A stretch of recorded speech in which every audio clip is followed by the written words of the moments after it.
Hi, Abhishek. Hi, I'm Suzanne, and we are here to present our idea for DB Space Lab. Our idea is a physics experiment that deals with the concept of simple electric motor. What we want is to make such a motor whose motion can be increased infinitely. So to do this, we have to remove all types of friction. The first type of friction, that is air resistance, can be removed by taking the motor in vacuum. Hence, there will be no drag. The other type of friction in the simple motor is between the split rings and the brushes. We can remove this friction by removing the split ring and the brushes altogether. Hence, we are only left with a straight wire coil and battery and 2 amps on each side. So when the current will pass through the wire, the magnet will exert a downward force in it, giving it an anti-clockwise motion.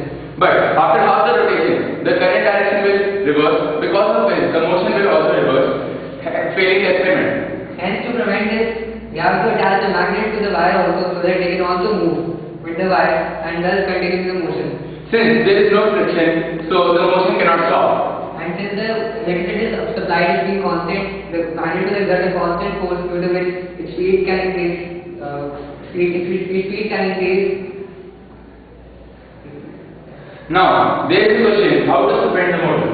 This motor can be suspended by having an additional magnet as shown here. We attach 2 magnetic rods as to the coil.